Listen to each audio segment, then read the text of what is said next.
C'est votre premier mai à la tête de Force ouvrière. Bienvenue Pascal Bavageau. Merci. Bonjour, merci d'être venu. Hier, 1er mai, Force ouvrière était entre soi. Pas de défilé, pas de manifestation, pas d'image sur le pont d'Austerlitz, pas de photo avec Laurent Berger et Philippe Martinez. Pourquoi ? Alors, Force ouvrière a célébré et manifesté le 1er mai partout en France de façon traditionnelle selon les départements. En l'occurrence, le nouveau bureau confédéral, avec le nouveau secrétaire général, nous avons fait une conférence de presse hier au siège de Force ouvrière, puis nous sommes allés nous recueillir sur la tombe de Léon Jouot, fondateur de Force ouvrière et prix Nobel de la paix. Par contre, si vous êtes sur l'Île-de-France, notre union régionale FO Île-de-France, c'est-à-dire l'ensemble des unions départementales d'Île-de-France Force ouvrière, étaient dans le cortège et dans la manifestation. Il était important pour nous, en sortant du Congrès confédéral, puisque moi j'ai l'intention dès aujourd'hui d'appeler l'ensemble des confédérations syndicales, des autres secrétaires généraux des autres confédérations, de ne pas m'afficher spécifiquement avec les uns et par les autres. Je ne sais pas, peut-être que je prendrai l'ordre alphabétique. On verra ça tout à l'heure au niveau du téléphone. Donc ça, c'est la première rencontre que vous allez leur proposer. D'abord de s'échanger, d'avoir un échange ensemble, les uns et les autres, et puis peut-être, pourquoi pas, prochainement, une réunion tous les 5. Parce que le 1er mai a été un peu maigrichon, avec des syndicats qui étaient dispersés, divisés, donc faibles, chacun avait son slogan. Le 1er mai, c'est d'abord une solidarité avec l'ensemble des travailleurs à l'international. Mais vous ne l'avez pas montré. Mais vous avez laissé une certaine place aux 1200 cagoulés, casseurs, qui sont venus prendre possession à un moment donné de certaines rues de Paris. Qu'est-ce que vous en avez pensé ? D'abord, c'est inacceptable. Toute violence est inacceptable et doit être condamnée. Et nous la condamnons, toute violence. Condamnée, punie ? Maintenant, évidemment, s'il y a des... après, on est dans un état de droit. On est dans un état de droit. Je tiens à dire que sur les mobilisations du 1er mai, vous avez affaire à des femmes, à des hommes, à des familles qui viennent pacifiquement, comme toujours dans les cortèges syndicaux, manifester. Manifester soit pour des revendications, soit, là en l'occurrence, leur solidarité avec les travailleurs du monde entier. Ce sont des hommes et des femmes qui viennent pour construire positivement. Là, nous avons affaire à des gens qui viennent pour détruire, des gens qui viennent pour casser. Et moi, je veux rendre hommage à l'ensemble des militants qui organisent les services d'ordre de ces manifestations pour protéger justement et encadrer justement ces mobilisations. Et je tiens à rendre hommage à l'ensemble des fonctionnaires de la police républicaine qui font leur travail et qui permettent à ce qu'un droit fondamental, celui de manifester, puisse se tenir. Donc nous condamnons évidemment toute violence, et mes camarades, moi, de Force ouvrière police, me disent qu'il leur manque, au-delà de la question des moyens traditionnels, qui reste un sujet prégnant, il leur manque également un arsenal juridique et réglementaire pour pouvoir mieux faire les contrôles en amont, de manière à éviter les intrusions dans ces mobilisations-là, encore une fois syndicales et pacifiques, de casseurs. On a besoin, lorsque, en plus, on est informé, ils sont informés qu'il y a un risque, et ça semble être visiblement le cas, il faut pouvoir protéger celles et ceux qui viennent manifester pacifiquement. Avait dit qu'il allait y avoir des rendez-vous révolutionnaires alertés sur les réseaux sociaux. Ça n'est pas admissible. Les casseurs se sont livrés à des destructions terribles, avec une rage organisée, une haine inouïe. Est-ce que vous vous dites, comme Jean-Luc Mélenchon, vous avez vu, il a dit tout de suite, c'est des groupuscules ou des groupes d'extrême droite?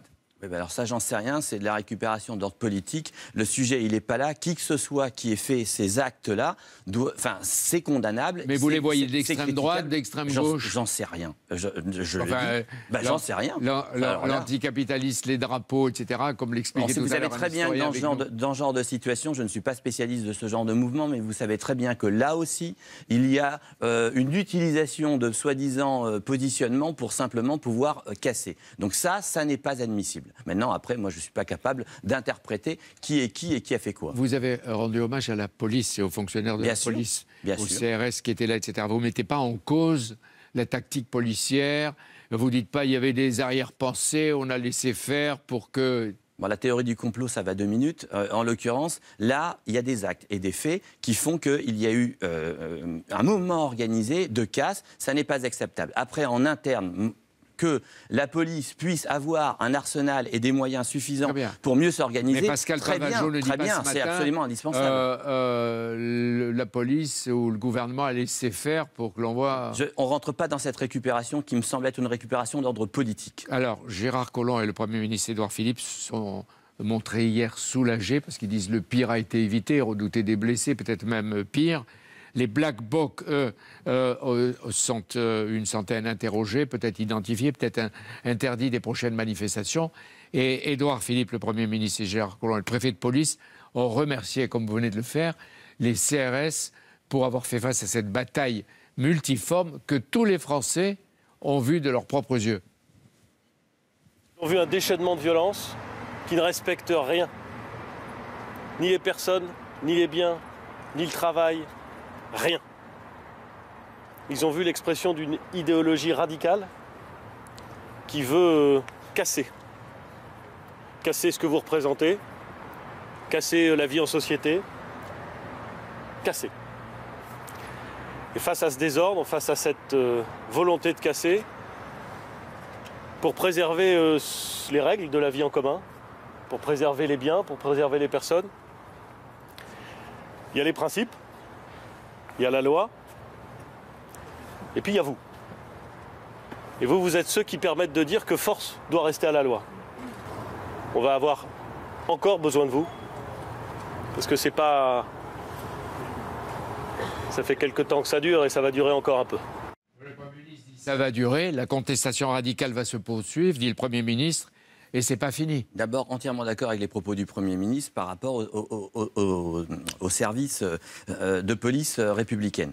Après, sur la question ça va durer, si le gouvernement a des informations en matière de risque pour les prochaines manifestations, par exemple la manifestation des fonctionnaires le 22 mai, sur lesquelles l'ensemble des confédérations, des fédérations vont être présentes, il faut absolument s'organiser pour que l'état de droit soit respecté et que le droit fondamental à manifester sereinement, dans le calme, pour apporter des revendications constructives, puissent se réaliser. Donc là, évidemment, c'est au gouvernement de faire en sorte... en noir ne s'infiltre pas, ne soit pas dans les... Moi, on ne dispose pas des informations que la police peut avoir, mais évidemment que la manifestation puisse se tenir dans le respect de nos droits les plus fondamentaux. Pascal Pavageau, ce matin, il y a 100 de ces manifestants qui sont encore en garde à vue. Est-ce qu'il faut demander aux syndicats, à vos amis, etc., et peut-être aux partis politiques, de renoncer aux manifestations du 5 mai et du 22 mai? Non, surtout pas. Un droit fondamental ne reculera jamais devant la violence. Ça n'est pas possible. Sinon, ça n'est pas l'état de droit. Donc, de ce point de vue-là, il y a des décisions qui sont prises, en l'occurrence par l'ensemble des fédérations de fonctionnaires, par exemple le 22 mai, d'aller manifester. C'est un droit. Cette manifestation, elle est pacifique. Elle est pour proposer des choses, elle est pour revendiquer des choses. Et en l'occurrence, les personnes qui s'y déplacent viennent encore une fois avec un esprit de constructif. Là, on a affaire à des gens qui cassent, et ces gens qui cassent n'ont rien à faire dans une manifestation. Il est hors de question de reculer sur un droit fondamental, en l'occurrence celui d'un... Et le 22 mai, vous envisagez l'unité syndicale, c'est-à-dire on vous verra cette fois-ci tous ensemble, en principe. Toutes les fédérations de fonctionnaires, donc de l'ensemble concerné, appellent ensemble à une journée d'action et de mobilisation pour défendre le service public républicain et défendre le statut de la fonction publique. Donc oui, a priori, il y aura tout le monde. Le 1er mai des manifestations pacifiques. On peut dire aussi que les syndicats ont été les perdants, les victimes. Mais c'est aussi le témoignage de Philippe Martinez qui était dans les manifs et qui raconte hier soir à Sonia Mabrouk ce qu'il a vécu. Et en même temps, il parle de la tactique des policiers.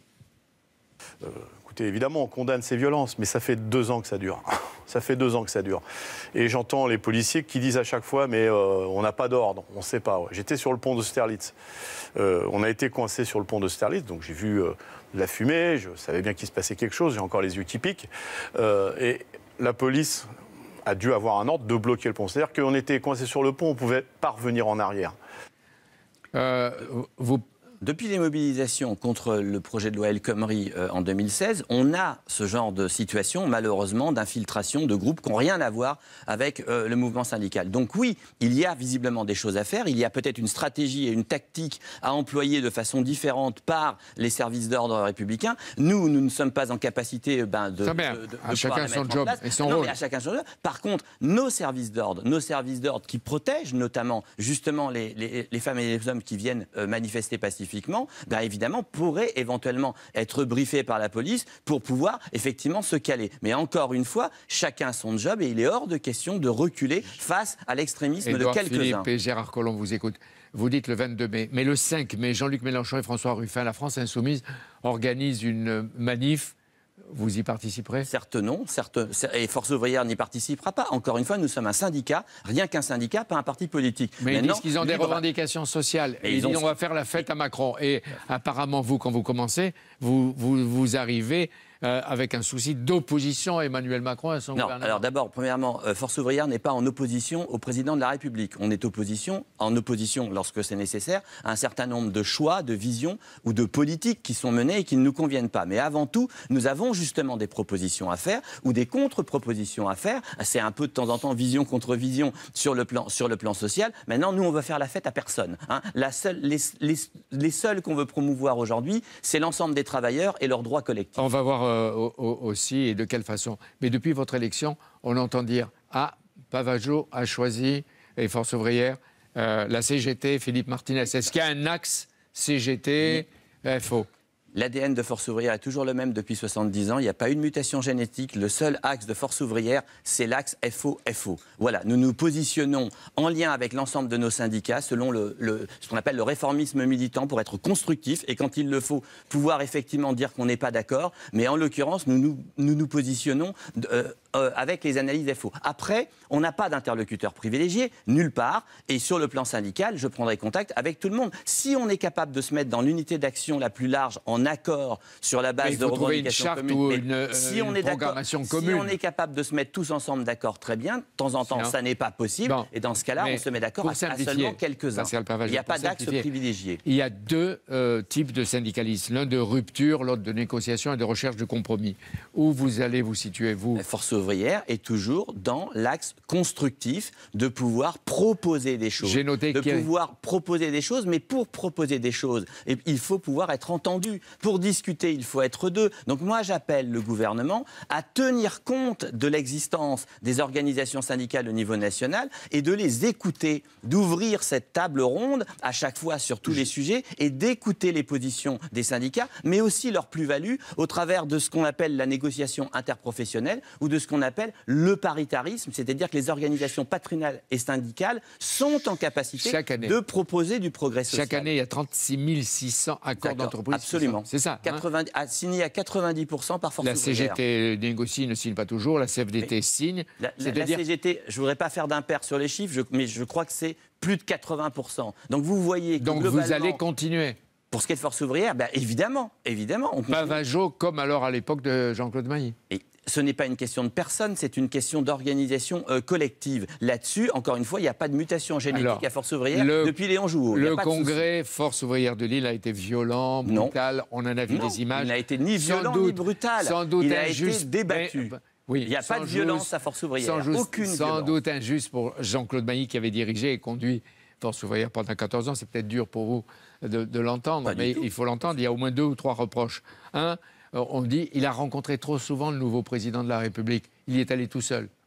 C'est un reproche? Écoutez, il y a eu un débat sur le positionnement de Jean-Claude Mailly la dernière année. Voilà, mais c'est terminé. Il allait trop souvent voir. Il y a eu un débat interne à l'organisation sur le fait que la base militante, les syndicats n'ont pas cerné, n'ont pas compris le positionnement qui avait été choisi. Mais c'est sur une année, c'est sérié et c'est terminé. On sort de là avec un congrès qui a voté la feuille de route à la quasi-unanimité. Oui. Il y a un vote contre sur 3500 délégués. D'une manière un peu... quand le président... Il y a eu des débats, comme toujours, à Force ouvrière. Le président de la République, Emmanuel Macron, invitera Pascal Pavageau à venir le voir tout seul. Vous n'irez pas? Mais je préfère toujours que nous soyons reçus en délégation. Maintenant, le président de la République, s'il souhaite demain me recevoir en tête-à-tête, bien évidemment que Force ouvrière acceptera toujours l'invitation républicaine du président de la République, comme naturellement. Jean-Claude Mailly. Je ne vous dis pas le contraire. Bon, et d'autre part, il y a eu une attaque contre le rapport d'activité de Mailly, etc. Or, d'après ce que je lis, vous avez été tout le temps dans l'équipe sortante. Vous avez tout accepté. Et encore une fois, il s'est passé sur le rapport d'activité, non pas le vote sur les 3 dernières années et le mandat complet, mais sur la dernière année. Une grande majorité des syndicats ont voulu sanctionner le positionnement de la dernière année. Ce qu'on veut savoir, il n'est pas représentatif. Est-ce qu'il y a un Pascal Pavageau d'avant le Congrès et d'après? Est-ce que Pascal Pavageau change au fur et à mesure? Non, je ne change pas au fur et à mesure. Je n'ai jamais changé, j'ai toujours respecté le mandat qui m'était donné et j'ai toujours dit les choses en interne au niveau de l'ensemble des camarades. Là où je vous accorde quelque chose, c'est que depuis le mois de juin dernier, c'est-à-dire juin 2017 jusqu'à à peu près aujourd'hui, je ne me suis pas exprimé à l'extérieur de manière à ne pas signifier des désaccords internes que j'ai gardés en interne parce qu'il y avait justement le Congrès confédéral. Ça s'appelle aussi la loyauté et c'est logique que nous fonctionnions comme ça au niveau de nos instances et au niveau du syndicat. On n'affiche pas à l'extérieur le fait qu'on n'est pas en accord. Le 7 mai, le Premier ministre a prévu plusieurs rencontres avec les syndicats. Est-ce que vous avez sur le été ferroviaire, invité, vous? Écoutez, moi j'ai l'information. Pour la SNCF. Nous serons invités, nous serons dans la série de bilatérale du Premier ministre le lundi 7 mai prochain. Ça, on a eu l'information hier soir. Est-ce qu'on approche de la fin des grèves? J'espère que le fait qu'il y ait un changement de négociateur finalement au niveau du gouvernement avec le fait que ça remonte au Premier ministre, c'est pour ça que j'avais dit peut-être un moratoire de quelques jours, peut-être une semaine. On n'est pas à une semaine près. Je pense que la réforme ferroviaire n'est pas attendue sur l'ensemble de l'économie. Mais est-ce que vous demandez par exemple, nous viendrons avec des propositions ou des contre-propositions par rapport à l'ensemble de cette réforme-là. Et j'espère que, dans l'esprit dans lequel nous irons avec la Fédération FO des cheminots, j'espère que nous pourrons dialoguer et être entendus. Nous avons des choses à dire de façon constructive et positive. Mais vous n'attendez pas que le gouvernement recule. Vous proposez... on ne vous cède pas et vous ne cédez pas, mais c'est une discussion. Il y a des choses qui ont été décidées de façon rapide et unilatérale sur lesquelles il peut être, nous semble-t-il, revenir en arrière. Après, il y a des choses qui ne sont pas encore complètement tranchées, comme par exemple la question de la reprise de la dette ou la question de l'avenir des petites lignes, des 9000 km de petites lignes, qui sont quand même des éléments fondamentaux pour l'ensemble de nos concitoyens. Donc, en tous les cas, nous avons des choses à dire et des choses à proposer. Est-ce que ce matin, vous demandez... Et je me félicite que nous soyons reçus le 7 à Matignon, comme les autres, puisque les interlocuteurs du Premier ministre sont les confédérations. Qu'est-ce que je voulais dire? Je voulais dire que oui, vous avez demandé un moratoire au gouvernement. Est-ce que vous demandez un moratoire ou une pause des grèves aux grévistes en même temps? S'il y a un moratoire, dans ces cas-là, tout le monde s'arrête 5 minutes. Voilà, et on discute. Maintenant, on a une réponse pour l'instant de la part de la majorité. On fait grève, ça va recommencer demain, et on discute pendant les grèves. L'idée du moratoire, c'était bien de dire, peut-être pendant une semaine, on se pose 5 minutes et on discute enfin calmement et sereinement de l'ensemble des sujets, ce qui n'a pas eu lieu jusqu'à maintenant. Il y a un portrait que j'ai trouvé très intéressant et significatif dans Les Échos, un portrait de Pascal Pauvageau, toute une page. Ni Dieu ni maître, c'est vrai? Oui, juste FO. Oui, FO. Donc un Dieu, FO. Ah non, certainement pas. Non, ni Dieu ni maître, si vous voulez. Ni Dieu, ni maître, ni tribun, je ne connais plus la formule. Et il y a un mentor, un père spirituel de Pascal Pauvageau? Non, moi je discute, je suis un militant. J'ai pris ma première carte syndicale, j'avais 22 ans. Écoutez, je travaille et j'échange avec l'ensemble de mes camarades, du public comme du privé, et je m'enrichis à leur contact et aux échanges avec les uns et les autres. Quand on vous a vu parler lors du congrès dans vos discours, on a remarqué un ou deux moments d'émotion. Quand vous parliez de votre enfance, etc. Et quand vous avez parlé de votre famille de cœur qui est en Belgique. Pourquoi? C'est qui? Ça m'appartient. C'est qui? Ça m'appartient. Mais donc c'est quelque chose qui marque et qui, à ce moment-là, peut déclencher... Oui, mais c'est pas... Tout ça m'appartient, c'est normal que je remercie. Vous savez, j'avais annoncé à Jean-Claude Mailly en septembre 2011 qu'au moment où il arrêterait, je serais candidat au poste à la fonction de secrétaire général. Donc ça fait un certain temps. Donc après, vous savez, une élection comme celle-là, c'est pas une aventure personnelle, c'est une aventure collective avec beaucoup de camarades et puis évidemment avec vos proches. La stratégie, il faut pouvoir clair face aux réformes. Toujours la même. C'est-à-dire, vous en acceptez? Faire des propositions en amont, pouvoir, lorsqu'on est d'accord, l'expliquer, et le dire, et lorsqu'on n'est pas d'accord, l'expliquer, le dire, et également proposer des solutions alternatives. La méthode Pauvageau. Négocier, et quand on n'est pas d'accord, contester. Et le style Pauvageau, parce que ceux qui vous connaissent, il y a eu je l'ai dit tout à l'heure, un Pauvageau d'avant le Congrès, un Pauvageau, il peut changer. Quel est le style Pauvageau? Excusez-moi, mais je ne sais pas qui a dit ça, mais en l'occurrence, moi, je ne l'entends pas. Et en l'occurrence, moi, je sais qu'il y a toujours le même Pascal Pauvageau, en l'occurrence, militant Force ouvrière. Donc, il n'y a pas de changement. Peut-être que je suis de temps en temps un peu plus direct ou un peu plus cash dans l'expression, mais encore une fois, c'est la forme, et la forme importe peu. Ce qui importe, c'est le fond. Et la ligne, aujourd'hui, de Force ouvrière, elle est claire, elle a été votée à une écrasante majorité par le Congrès, et Et donc nous allons, le nouveau bureau confédéral, nous employer à respecter strictement le mandat qui nous a été donné par l'ensemble des syndicats. Air France, un mot. Oui. Laurent Berger, lui, a condamné le syndicat majoritaire des pilotes et il a dit oui au référendum qui a lieu en ce moment. Et vous avez dit soutien aux pilotes. On n'a rien compris. Non. Est-ce que ça veut dire déjà, sur des réformes, vous choisissez... Parce qu'un syndicat n'est pas force ouvrière que lorsqu'il est dans la revendication, encore une fois, pour les intérêts des travailleurs qu'il représente, il ne doit pas être soutenu. De ce point de vue-là, nous, on soutient l'ensemble des mobilisations qui permettent de la construction et du droit positif. Après, la question du référendum, ce qui est inadmissible, c'est qu'il n'y a pas eu de recherche d'accord. Et on a contourné à nouveau les syndicats en renvoyant directement le référendum. Donc les syndicats FO d'Air France appellent à voter non sur le texte qui est proposé par l'entreprise Air France, non seulement parce qu'il n'y a pas eu de discussion concrète ni de possibilité d'avoir un accord, mais en plus parce que ce ne sont pas les positions de notre syndicat. Mais si c'est la direction qui a gagné, est-ce qu'il y aura de légitimité pour que les pilotes reprennent le travail? Ou vous dites, quel que soit le résultat, les pilotes s'en fichent. Les pilotes, c'est autre chose. Mais par rapport au syndicat FO, mes camarades se prononceront comme ils l'entendent en Assemblée Générale, et encore une fois, selon le mandat de l'ensemble des camarades Force ouvrière d'Air France. Maintenant, sur le fond, encore une fois, ce genre de référendum, ça n'est pas légitime. Ça n'est pas légitime. C'est casser un modèle social qui a permis la construction de notre modèle social en termes de dialogue social. Il faut faire attention à ça, parce que derrière, c'est la démocratie qui est en jeu. C'est beaucoup de choses en matière de risque, de communautarisme ou de logique, finalement, d'arbitraire qui se mettrait en place. Ce matin, on fait connaissance avec Pascal Parvageot. De quel côté il penchera, on le verra dans l'action et avec les jours. Du côté FO. Il penchera toujours du côté FO et que du côté FO. Depuis que nous parlons, j'ai appris, on vient de me le dire, avec Hugo Duquesne et la rédaction de CNews, qu'il y a 209 qui ont été, parmi les interpellés, 209 de ces casseurs qui sont ce matin en garde à vue. 209. L'information continue sur CNews. L'état de droit et la justice s'appliquent. C'est normal. Merci à vous.